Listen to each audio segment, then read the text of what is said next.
Halo teman-teman, selamat siang. Selamat datang di podcast Kenapa Harus Takut. Podcast yang isinya cerita tentang kejadian-kejadian horor yang akan membuatmu merinding, tapi bukan merinding karena horornya, tetapi karena kejadian-kejadian yang tidak terduga. Oke, kali ini gua Doni Tablo bersama Mas, saya Bagas. Saya Omar. dan kita bertiga akan bercerita tentang cerita horor di sini. Oke, kita mulai saja langsung. Kita mungkin hari ini bercerita dimulai dari Mas Omar dulu, seorang mahasiswa Unisri yang berasal dari Jakarta.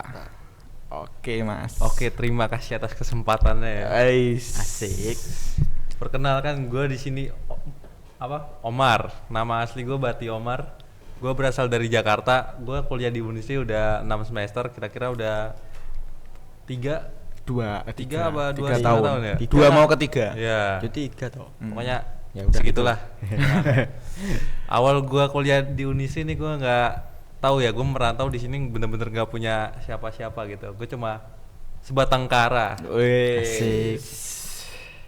Ya. Ngeri banget sebatang kara. Lo hidup di hutan, Bang.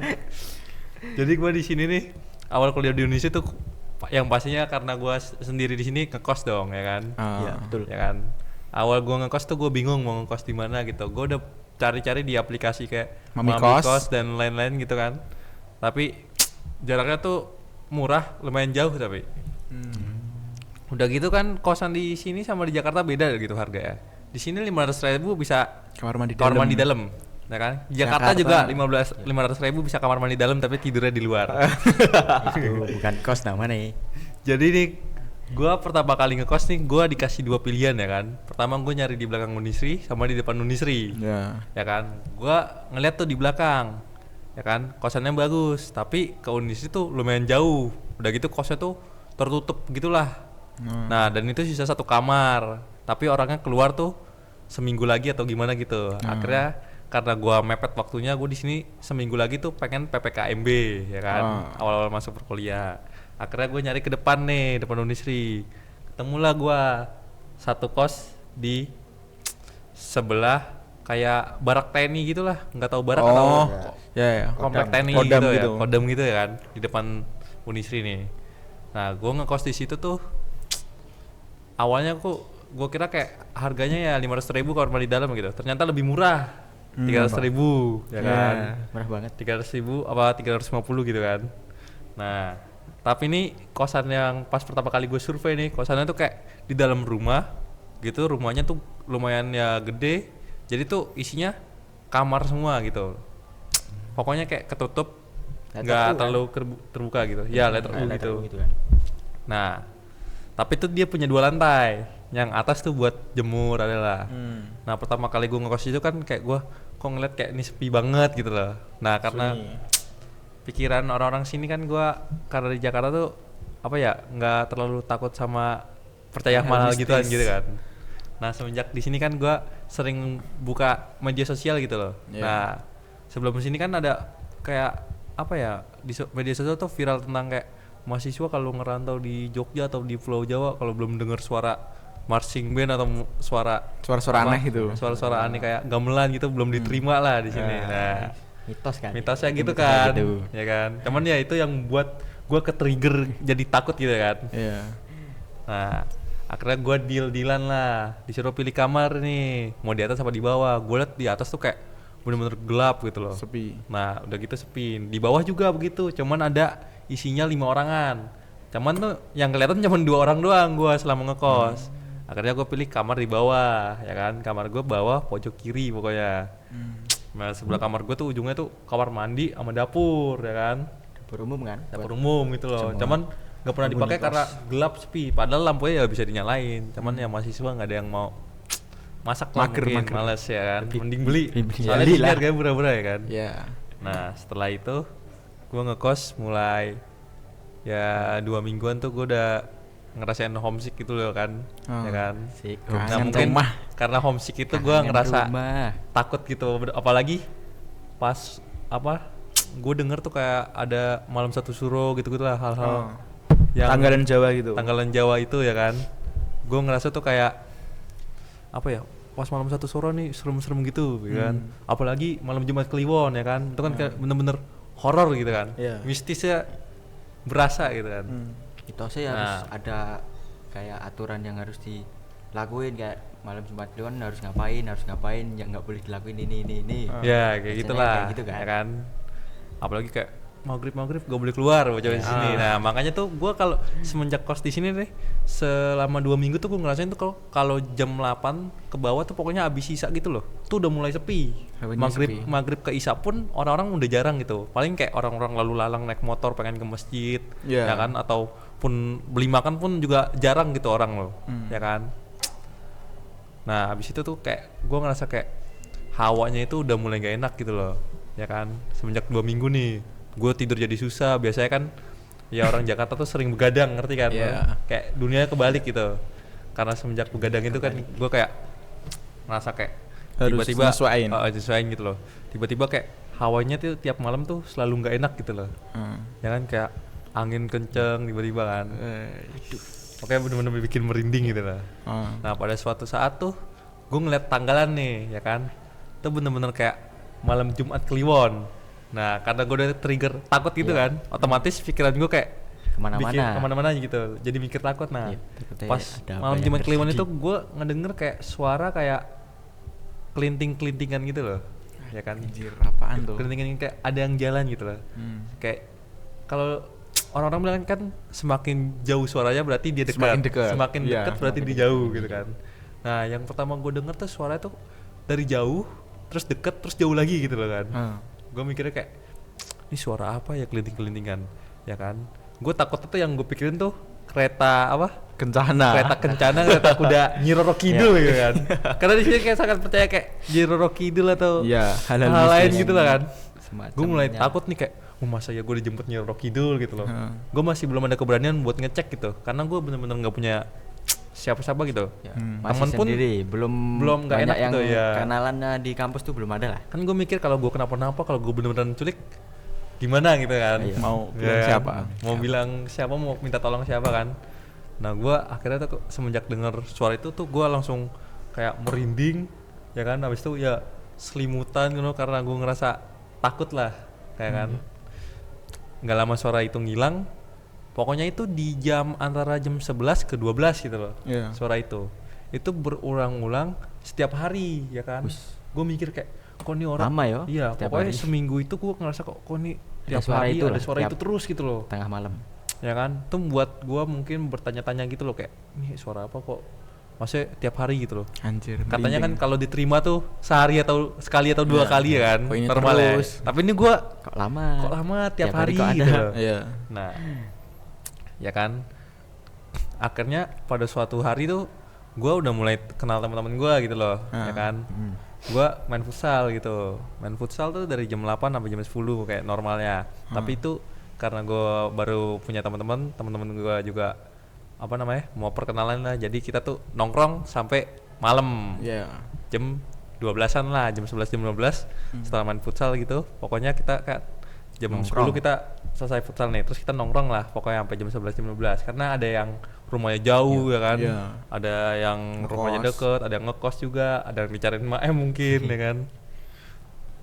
Akhirnya tuh gua tuh pulang dianterin sama temen gua karena gua di sini belum punya kendaraan gitu kan. Gua dianterin temen gua lah di kos ya kan. Nah pas itu tuh gua tuh kayak ngerasa kayak pas temen gue udah nganterin gue sampai depan gerbang tuh, pas temen gue cabut tuh hawanya langsung beda gitu loh ya kan. Hawanya kayak gimana gitu, susah dijelasin, kayak merinding gimana tiba-tiba gitu langsung kan. merinding, dingin, tiba-tiba sunyi ya pokoknya kayak gitulah. Tiba-tiba sunyi nih pas gue mau buka kunci gerbang, apa namanya, suara itu terdengar. Suara itu dari jauh dulu dong, malam ada deket kan. Tapi itu gue langsung buru-buru buka kunci gerbang sama kunci pintu kamar gitu loh, bukan pintu kamar, kayak pintu kosan gitu loh ya kan. Kayak buru-buru gitu loh, pintu gerbang udah kebuka, suaranya makin deket nih. Tuh ya posisi kan? sepi tuh. Ya posisi sepi, gue udah mulai takut kan kayak kalau gue ditangkap dari belakang kan gue gimana gitu, nggak bisa teriak gitu ya kan. Abis itu kayak gue mulai kayak buka kunci gerbang udah kebuka, terus buka kunci ini tuh udah mulai kebuka, ternyata nggak bisa kebuka gitu loh. Sulit. Suara udah mulai deket nih. Tiba-tiba langsung. Tiba-tiba gue cabut kunci, nggak tahu ya di dalam ada yang mau buka kunci juga, mungkin beradu. Abis itu suara makin dekat. Nah orang yang di dalam teriak keluar, bang beli sate, ternyata selama ini cuma gerobak sate Madura doang yang lewat, gerobak sate kapal. Itu Iya sebenarnya buat gue takut banget. Gue udah panik ya kan, buru-buru, ternyata cuman tukang sate dan juga orang yang di dalam itu gue kira setan yang nahan, nggak taunya di situ ada orang mau buka pintu juga, jadi kita tabrakan gitu. Tapi selain kejadian itu ada nggak kejadian lain? Enggak sih, mungkin selama ini ya Cuma perasaan lah. perasaan gue aja, karena gue terlalu mikir kayak di apa sih di Pulau Jawa tuh kayak horor atau gimana gitu loh. Tergantung orangnya sebenarnya. Makanya kan pikiran gue mungkin pikiran orang yang di luar ke-trigger Jawa gitu loh. Iya. kayak mikirnya tuh di Jawa tuh banyak horornya dan semisal orang yang ngerantau ke sini tuh kadang mikirnya ya harus nurutin kayak aturan yang mitos-mitos itu, kalau enggak terjadi ya celaka apa aja gitu. Iya, bener. Biasanya kayak gitu sih. Kalau lo punya cerita yang horor Makanya nggak? itu kan gimana ya? Bentar. Kita kan apa sih logika kita tuh kalau kita semakin takut maka pikiran kita tuh semakin kemana-mana gitu loh, ya kan? Jadi tuh kita harus berani buat cek terlebih dahulu gitu loh. Apa yang buat kita takut ternyata nggak sesuai Harus dengan pikiran dibuktiin kita lah. gitu loh. Ternyata cuman hal-hal yang normal atau yang wajar gitu. Ternyata hal-hal horor sebenarnya tuh nggak ada, ya kan? Iya. Tapi kita harus menghargai gitu. Hal horor tuh Menghormati. muncul dari pikiran kita Pikiran kita sendiri sendiri. yang terganggu karena hal-hal yang menurut kita serem gitu. Kalau lo? Aku nih. Iya. Kalau aku sih pengalaman horor sih pada waktu SMA sih. Awalnya kan saya SMA tuh ya masih di sekitar Solo juga, cuman di daerah Sukoharjo ada namanya SMA 1 Mojolaban. Nah, di situ saya awal masuk SMA tuh di situ. Sebelum aku pindah ke dekat rumah saya SMA-nya. Terus beberapa ikuti kegiatan di sekolah itu kan biasanya sekolah wajar dong kalau tiap Jumat pramuka. Ekstrakurikuler. Ya, Ya mungkin kalau di sini ekstrakurikulernya. wajar ya kan. Ya wajib. Ya. Kalau di luar kan kita nggak tahu kan. Kalau di Nah, Jakarta kan pramuka hari Rabu gitu. Loh, baru tahu aku. Iya, kalau di Jakarta hari Rabu. Kalau di Jawa Tengah, Jawa Timur rata-rata kalau nggak Jumat Sabtu. Oh, kalau di sekolahku itu Jumat. Nah, pada waktu itu kan kegiatannya kan ya biasalah kayak jam habis Jumatan. Sebelum ke pramukanya kan ya paginya biasalah ikut mata pelajaran yang sesuai jadwal. Nah, terus lanjut sholat Jumat, terus pramuka. Nah, sebelumnya para siswa tuh ya biasa kayak ngejalanin kegiatan setelah Jumatan tuh ya normal-normal saja. Terus ada kejadian di saat itu pas sholat Jumat tuh ada Dewan Penggalang Pramuka tuh ada yang pingsan. Yang sebelumnya dia tuh para regu Dewan Penggalang tuh melakukan kayak diklat di daerah Tawangmangu kan. Nah, beberapa hari gitu. Terus Jumatnya itu balik karena ya udah selesai kan acaranya. Terus habis itu setelah dia pingsan kan dibawa ke UKS nih. Nah, ke UKS terus kok tiba-tiba tuh di dalam UKS tuh ada yang teriak gitu. Taunya tuh ya dia ada yang ngikutin, bilangnya orang yang bisa ngeliat di situ. Terus para siswa yang situ kan kadang penasaran kan. Ini apa nih gitu. Kok ada yang teriak-teriak gitu.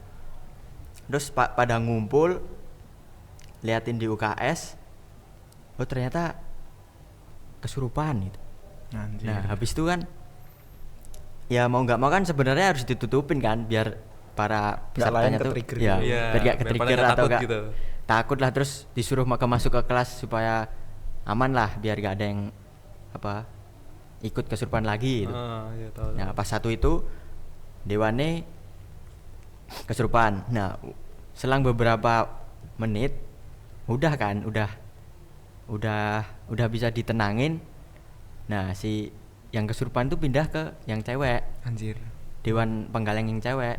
Terus dia tuh, nah ini info baru lagi. Sebelumnya saya dapat cerita ini dari teman saya karena teman saya ini kenal sama dewan penggalang ini.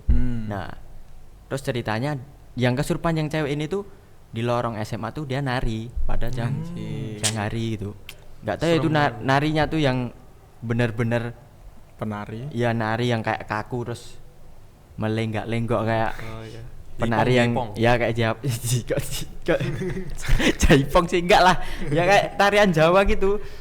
Terus ditenangin lah kayak ya yang sebelumnya tuh acaranya tuh harus apel jam 2. Udah jam 2 siang udah apel coy. Harusnya terus ada kejadian itu kan diundur. Ya harusnya kan diundur. Terus kan lama-kelamaan kan nyebar nih yang kesurupan nih. Ada yang di kelas ini, ada yang di kelas ini. Nah, terus tibalah ke ruang kelasku. Yang sebelumnya tuh nggak terjadi apa-apa sih. Teman-teman saya ya saling mengingatkan gitu. Kayak apa pikirannya jangan kosong ya, tatapannya kayak satu sama lain paling nggak diajak ngobrolin apa gitu ya biar nggak ngalamun. Biar nggak ngalamun gitu. Nah, ada temanku namanya Siva. Nah, dia tuh ngingetin ke teman-teman yang lain tuh supaya nggak kosong tatapannya.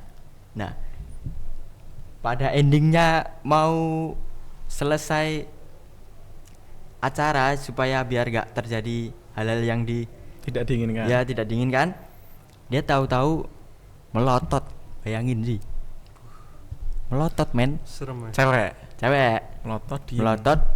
Yang awalnya kan ya dia tuh duduk sebelumnya ya dia ke sana kemari kayak ngingetin teman-temannya di ruang kelas. Kosong gitu. Ya biar gak kosong, terus dia duduk kan.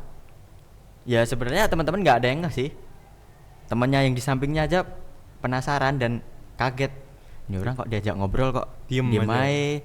Terus kok dipanggil dia cuman melotot doang, nggak ngerespon sama sekali. Kosong lah. Ya kosong. Terus ya mau nggak mau ya perwakilan dari kelas itu ya manggilin guru lah buat nyembuhin lah intinya. Yang ngerti tentang hal-hal yang seperti itu. Cuman kan ya udah dipanggilin, udah ditenangin, terus ya udah biasa sih. Gimana sih pengobatannya kan? Ya, sebagai murid kan nggak tahu ya, biasanya paling mudah di jambi-jambi atau enggak didoain atau apa kayak. Ya terus udah, tapi kok makin ke sore kok nggak sadar kok malah dia diem terus nangis, nggak ngerespon sama sekali. Gurunya yang ditanyain itu nggak ngerespon. Terus udah kan, ya mau nggak mau terus yang di kelas disuruh pulang. Terus si Siva ini orang tuanya dipanggil. Ya terus setelah itu ya itu urusannya guru sih. Selebihnya murid-murid nggak tahu ya. Iya. Menurutnya Mas Doni itu gimana? Kayak kalau menurutku tergantung Shivanya sih. Shiva kan namanya. Iya. Bisa aja Shiva ini cari muka kayak ayo sadar jangan kesurupan. Nah, dia cari kesempatan itu biar seakan-akan semua itu terjadi normal. Terus dia yang kesurupan. Kesurupan gue pura-pura kesurupan aja, pramuka malas. Bisa saja buat gitu. Cara ya. Gue lebih ke gini sih sebenarnya. Gue percaya nggak percaya terhadap hal mistis. Kalau nggak, gue percaya juga percaya, enggak juga enggak. Jadi menurutku itu hal-hal mistis itu emang ada, namun kepercayaan itu tergantung kita gitu loh. Iya benar. Menurutku kalau Shiva itu orangnya kesurupan bener, bisa saja dia kesurupan. Kan di kitab saya itu ada ada orang kesurupan. Nah tapi kalau kesurupannya diem ditanyain itu ya juga aneh sih. Itu bisa aja antara kesurupan, kalau enggak males pramuka. Iya benar. Biasanya sih bisa gitu. jadi satu lagi tuh Shiva waktu ditanyain kayak melotot tiba-tiba diem, bisa jadi dia acting, gimmick. Bukan lah, berarti celana. Bisa jadi dia begitu. Ya sebelumnya ya emang sih dewan ya mohon maaf ya ini kalau agak nyinggung. Soalnya awal pramuka tuh emang dewan penggalangnya tuh emang disiplin parah. Udah kayak tentara men. Oh, ya itu sih bisa disiplin. Orang pramuka nih, orang awal masuk SMA sih gimana sih kalau kelas 1 nggak tahu apa-apa dong di sekolah itu. Masih ya nurut-nurut aja. Bayangin coy, disiplin terus nyatet materi. Nggak boleh nyoret. Kalau nyoret apa? Disobek bukunya. Bayangin aja men, nyorek kecil lah ya, atau enggak tip X. Nggak boleh. Penghapus bolpen itu kan? Ya, terus apa itu namanya? Hasduk. Itu hasduk kalau enggak panjangnya enggak sampai pinggang itu enggak boleh diambil terus suruh maju ke depan. Gitu, rambut enggak rapi juga. Kadang kan biasanya kalau pas kegiatan pramuka kan ada kayak pendisiplin kan. Nah, itu semua murid di kelas tuh rata-rata ketika dewan itu datang pasti takut.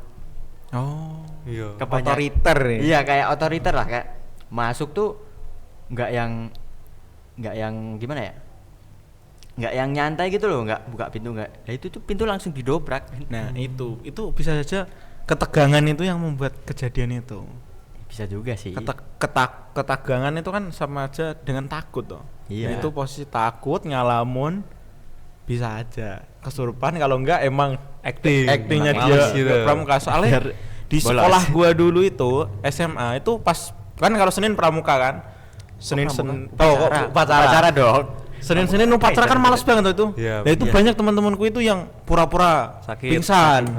Iya. Terus kan jatuh. Nah, kalau misal di upacara itu pingsan satu, rata-rata itu langsung sampingnya Yeah. langsung banyak gitu. Itu satu geng kayak. Iya, itu dan rata-rata pas udah selesai upacara itu sembuh.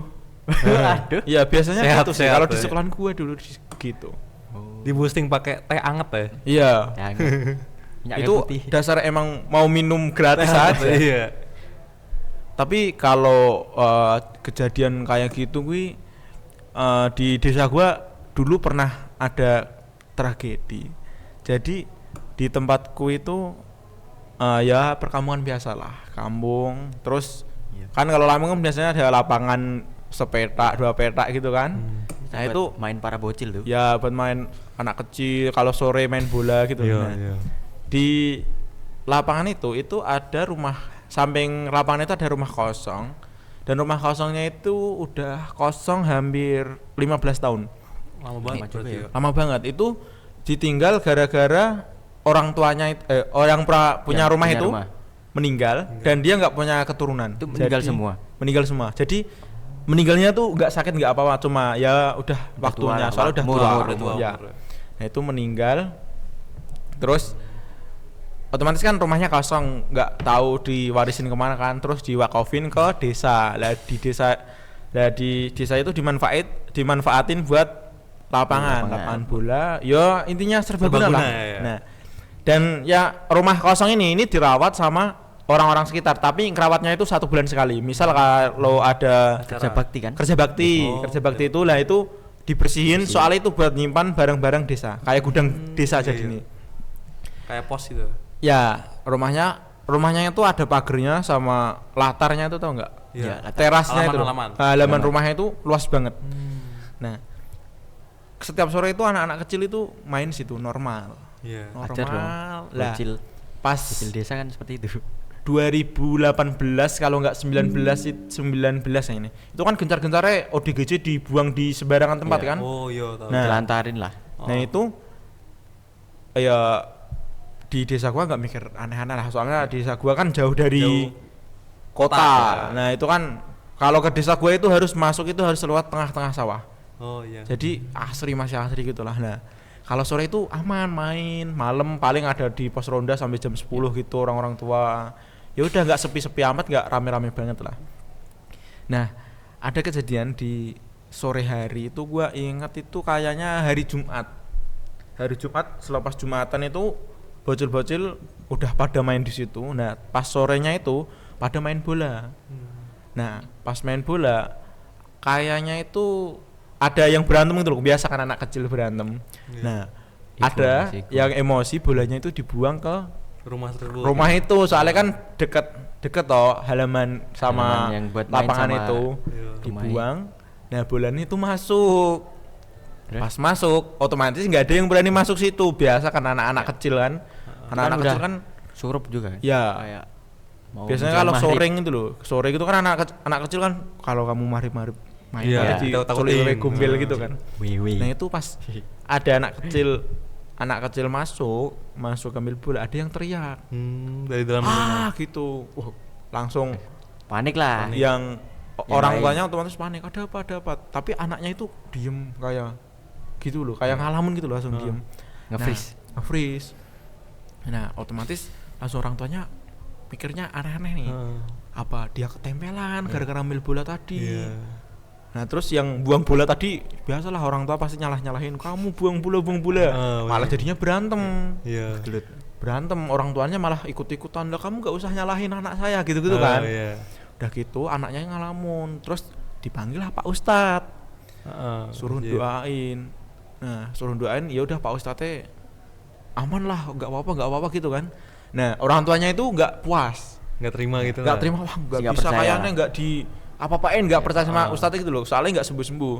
Nah terus orang tuanya ini menurut isu dari tetanggaku itu ke dukun. Nah pas ke dukun itu kata nih anak itu kayak ini anakmu ketempelan terus diikutin setan dari rumah situ.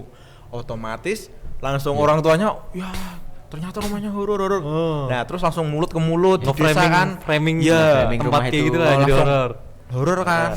Nah gua sama teman-teman gua kan ya orang-orang muda lah, nggak percaya kan, nggak percaya. Gua sama teman-teman gua gini, apa nanti malam kita cek aja lah pas jam 12 dalamnya gitu ada apa gitu, ada apa kok anaknya sampai gitu, terus ada dukun bilang kayak gitu, framing jadi tempat terus, itu jelek gitu. Dan soalnya itu dukun itu nggak tahu dukun siapa, katanya dukun gitu, bukan orang soalnya dukun kan situ. Jenisnya banyak, dukun bayi, dukun gitu.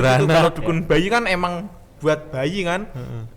Itu nggak tahu asal-usul katanya alam Mbah Dukun juga dukun. Nah, itu terus isu angker. Nah terus ya intinya 1 minggu kemudian lah gue sama teman-teman gue mau ngecek berapa orang lah. Tapi anak itu setelah dibawa ke dukun itu dia sembuh. Setelah otomatis, itu otomatis langsung orang-orang wah percaya bener rombongan dukun ini. Nah gini tempelan gini. Ternyata pas gue cek itu emang pertama gue takut, anjir lah malam-malam jam 12 gudang. Berapa orang itu? Bentar. Gua 3 orang. Dah. Kan itu ceritanya itu gua ngeronda. Gua kan ikut ya teman-teman lah, kalau ada ngeronda terus gua ke situ, terus gua ngide ke situ lah. Kan kalau ngeronda yang muda-muda kan dikit ya udah, yang gua muda-muda itu tak ajakin. Iya. 3 orang. Itu rumahnya itu sebenarnya masih komplit, kayak kursi, lemari gitu itu masih komplit tapi berdebu. Cuma ruang depannya itu yang buat naruh perkakas desa itu masih bersih, masih utuh. Nah pas gue masuk ada suara kayak barang jatuh dulu. Wah anjir gue langsung merinding ini. Takut gitu kan. Langsung merinding. Wah anjir apaan. Tapi di satu sisi gue ada temen gue itu pemberani. Jadi dia bodo amat loh, nggak takut frontal. Ya intinya bodo amat, nggak mikir apaan gitu loh. Nah dia alah nggak usah takut, apaan paling tikus. Nah temen gue itu depan. Nah pas lu di belakang lah, anjir gua denger suara tadi langsung merinding. Nah gua langsung pas semakin dalam masuk ya, itu ada orang gitu. Wah anjir, temen gua yang berani tadi langsung tiba-tiba ayo keluar. Nah, keluar gua langsung wah anjir apaan nih, gua langsung keluar langsung di teras dia bilang gini, tadi gua lihat di dekat kamar mandi ada orang berdiri duduk di situ. Wah anjir gue langsung kayak ini bener nih rumah kosong. Kosong nih. Nah tapi pas gue lagi bimbang bertiga itu di depan teras, ada ya tetangga gue lah yang lebih tua yang mau ngerondang lewat situ, minta bantuan. Ngapain lu gitu? Ditanyain negor langsung, Pak sini dulu Pak lah gitu. Dia kan orangnya ya gimana ya kayaknya paham agama lah. Jadi dia nggak takut gitu lah. Nah dia langsung ada apa, terus diceritain lah kejadian tadi. Nah terus kita berempat masuk lah, yang orang baru aja itu tadi masuk pertama depan sendiri dan dia emang bener. Terus dia bilang, nah, ya emang omonganmu itu bener, di dalam ada orang duduk di kamar mandi. Nah terus daripada, kan biasanya kalau hantu itu katanya kalau hantu itu ngelihat orang itu kan takut kan. Iya, energinya langsung serap gitu. Iya lah, kok ini kak hantunya kok nggak pindah-pindah. Nggak pindah-pindah. Anjir, Situ aja, hantu ya kan? apaan ini? Nah terus ya udah gue mutusin pakai senter. Itu yang mau ngeronda itu bawa senter yang besar itu loh. Iya. Nah dihidupin. Pas di senter, lo tau nggak apa? Itu ternyata orang. Tapi pakaiannya kumuh.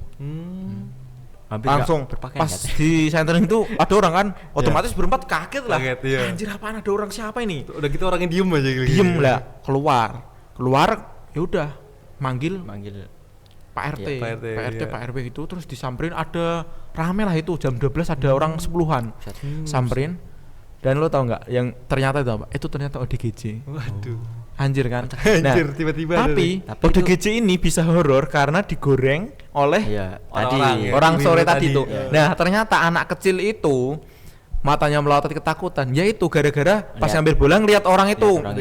Soalnya tahunnya kan hantu, ternyata ODGJ otomatis dia kan parno kan lah. Dari dukun itu sembuh, ternyata dari dukun itu nggak tahu, dukun itu katanya bilang udah itu orang kok, itu saya gitu lah.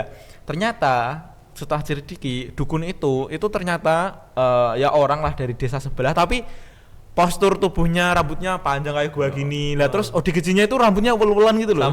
Sama. Jadi otomatis kalau dukunnya bilang itu saya tadi loh, otomatis kan anaknya percaya kan. Nah itu terkadang itu kejadian horor itu bisa jadi horor karena disepakati oleh banyak orang. Benar, framing sih. Nah itu kalau misal nggak ngide dibawa ke dukun, ya udah rumah itu paling biasa ngerti, alah ODGJ gitu.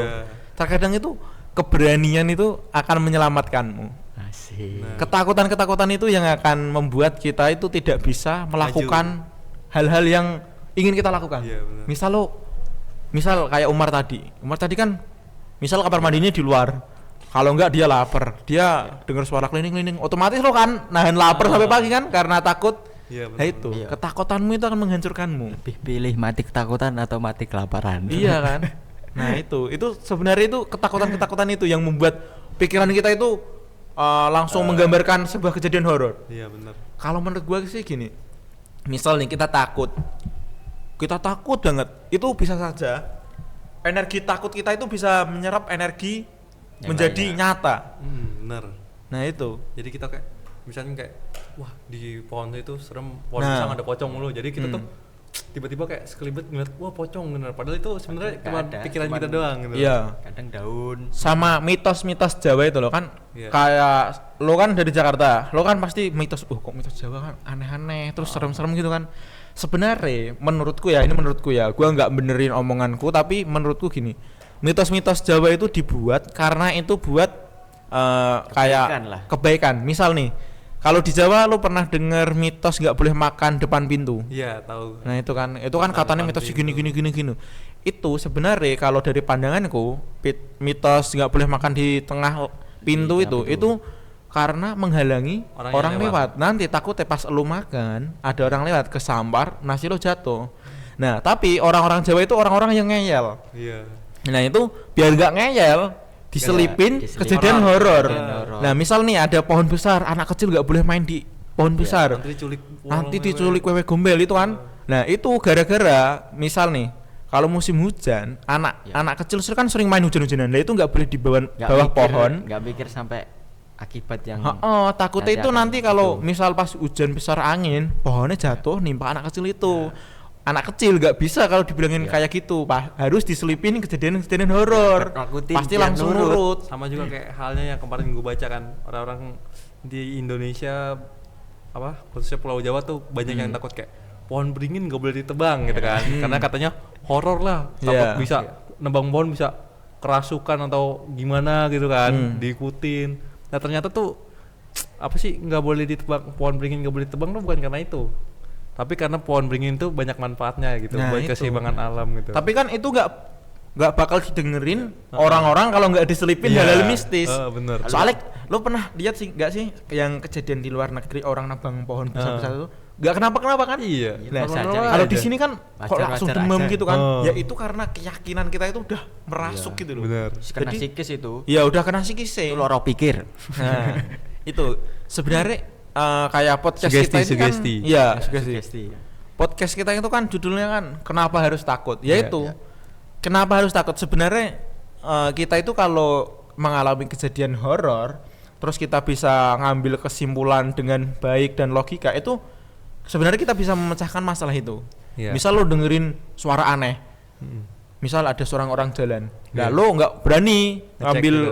keputusan Keputusan. ngecek, otomatis lo kan akan takut terus kan. Tapi kalau lo ngambil Berani. keputusan buat berani, otomatis lo akan tahu, oh ternyata orang jalan gitu kan. Nah, ujungnya tuh bisa orang jalan atau enggak ya, kucing kayak atau enggak kucing. anjing gitu kan banyak di sini. Iya, bener. Nah Tapi itu. kalau enggak berani ya Ya udah Lu itu nggak kan tahu jadi apa aja takut. gitu. Takut Nah terus. misal lo ada suara aneh, lo nggak bukan ngecek, bukannya malah ngecek, tapi malah cerita ke teman lo, otomatis teman lo parno, ini parno Jadi semua. pada takut semua. Jadi mitos horor. Nah bener.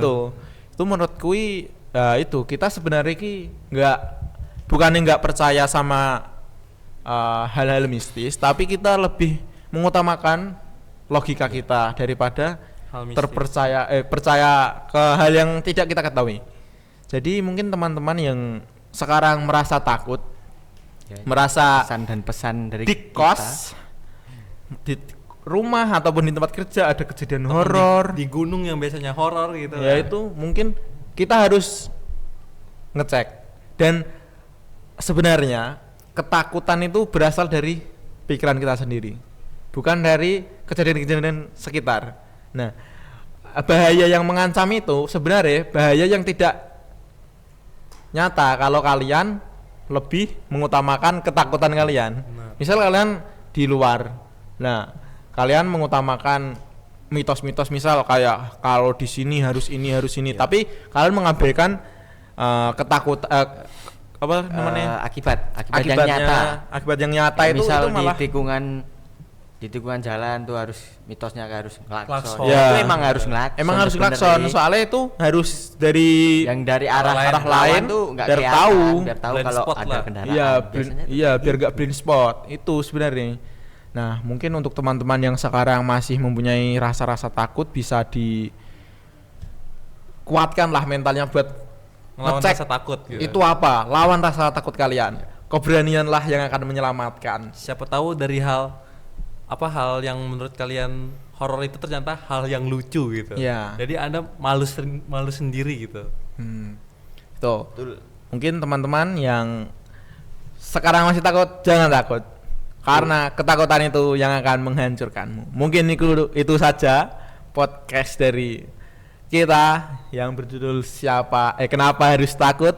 Kalau teman-teman tertarik dengan cerita-cerita kita selanjutnya bisa subscribe di channel kita dan dengerin podcast kita di Episode video selanjutnya. selanjutnya. See you next time. Bye-bye. Bye bye.